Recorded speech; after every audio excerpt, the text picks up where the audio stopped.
أفضل 10 مسلسلات أجنبية جديدة في 2025.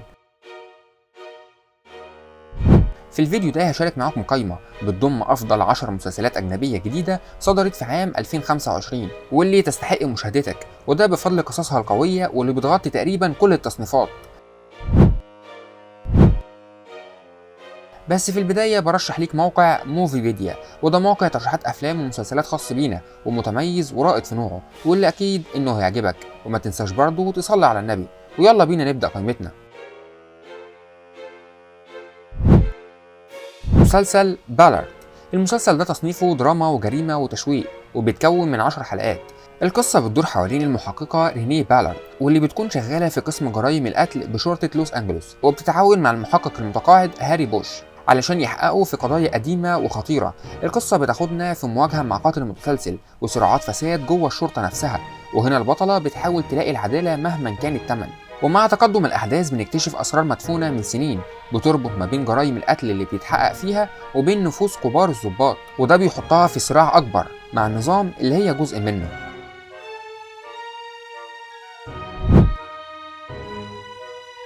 مسلسل ستيك. المسلسل تصنيفه كوميديا ورياضة، وبيتكون من 10 حلقات.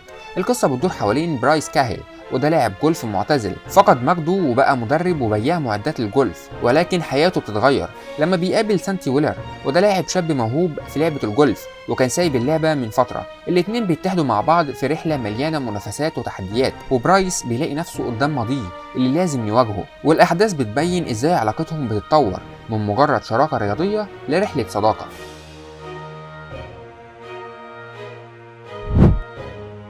مسلسل ذا ووتر فرونت. المسلسل تصنيفه دراما وجريمة، وبيتكون من 8 حلقات.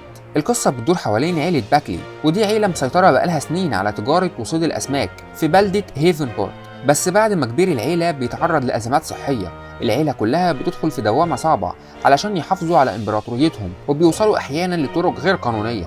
ومع تصاعد الخلافات الداخلية ما بين الإخوات والأم، بتبان خيوط ومؤامرات أكبر من المنافسين اللي عايزين يوقعوا العيلة كلها علشان يسيطروا على تجارتها.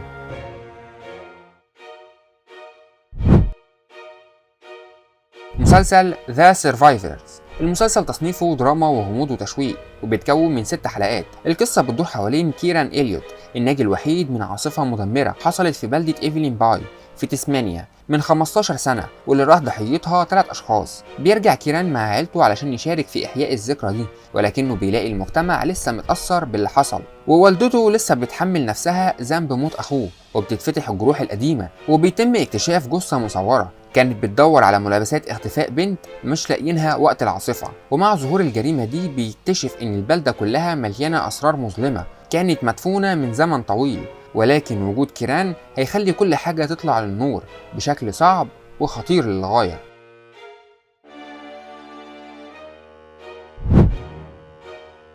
مسلسل ديكستر ريزيراكشن. المسلسل تصنيفه دراما وجريمة وتشويق، وبيتكون من 10 حلقات. القصة بتدور حوالين ديكستر مورجان، واللي بيصحى من غيبوبة بعد ما ابنه هاريسون ضربه بالنار، وبيكتشف ان ابنه اختفى من غير اي اثر، وبيقرر يسافر نيويورك علشان يدور عليه، واللي بيحاول يصلح علاقتهم اللي مليانة تعقيدات.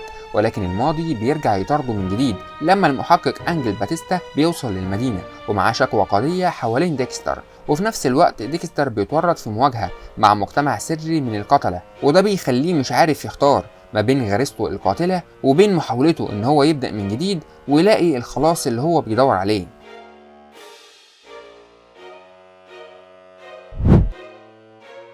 مسلسل ديب كيو. المسلسل تصنيفه جريمة ودراما وغموض، بيتكون من 9 حلقات. القصة بتدور حوالين كارل مورك اللي بينتقل بعد حادث مأساوي لقسم جديد اسمه كيو، واللي مهمته ان هو يعيد فتح القضايا القديمة اللي محدش عارف يحلها. كارل معروف ان هو ساخر وصعب في التعامل معاه، ولكنه بيكون مجبر ان هو يشتغل مع فريق مختلف تماما عنه. الفريق ده بيضم اكرم الضابط السوري السابق اللي شايل وراه حكايات تقيلة، وروز اللي لسه متأثرة بذكريات صعبة من ماضيها، ومع بعض بيبدأوا يشتغلوا على اول قضية غامضة بتسحبهم لطريق مليان الغاز وحقائق مدفونة بقالها سنين، وبتحطهم في مواجهة مع اخطر واكبر من اللي كانوا متخيلينه.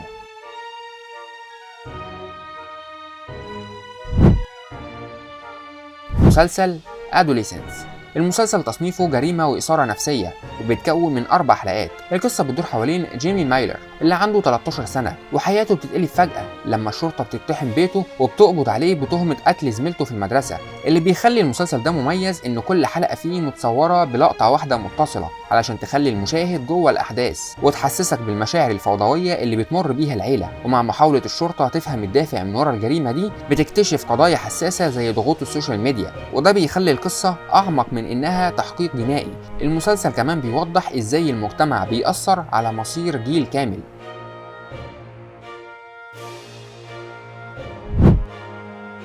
مسلسل ذا بوندزمان. المسلسل تصنيفه فانتازيا خارقة وكوميديا سودا وأكشن، وبيتكون من 8 حلقات.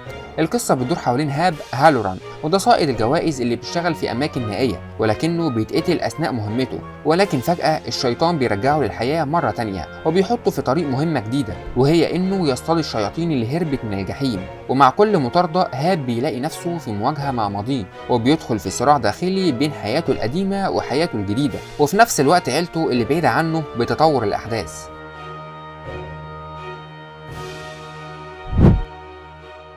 مسلسل كاونت تاون. المسلسل تصنيفه دراما وجريمة وغموض وتشويق، وبيتكون من 13 حلقة. القصة بتدور حوالين المحقق مارك، وده من شرطة لوس أنجلوس، واللي معروف بأنه عميل سري شاطر بس متهور. بعد ما بيتم قتل ضابط من وزارة الأمن الداخلي، بيتكلف إن هو يضم فريق عمل سري بيضم عملاء سريين من وكالات مختلفة. ومع بداية التحقيق بيكتشفوا إن الجريمة دي مش مجرد حادثة فردية، لا ده كمان وراها مؤامرة ضخمة وخطيرة. والبحث عن القاتل بيقودهم في سباق مع الزمن علشان يمنعوا كارثة ممكن تأذي ملايين من الناس. وكل خطوة بيقربوا منها بنكتشف إن الخطر ده أكبر بكتير من اللي هم متخيلينه.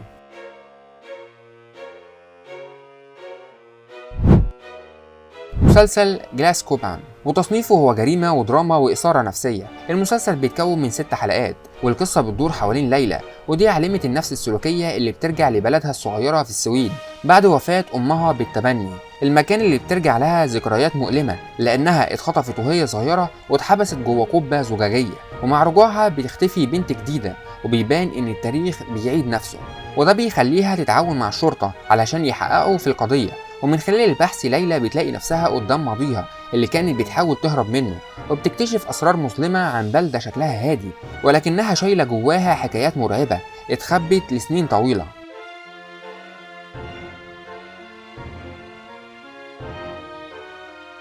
وبكده أكون وصلت لنهاية الفيديو. فلو وصلتوا معايا لحد هنا احب اقول لكم ما تنسوش تعملوا لايك وتشتركوا في القناة، وتقولوا لنا ايه اكتر مسلسل في القايمة عجبكم.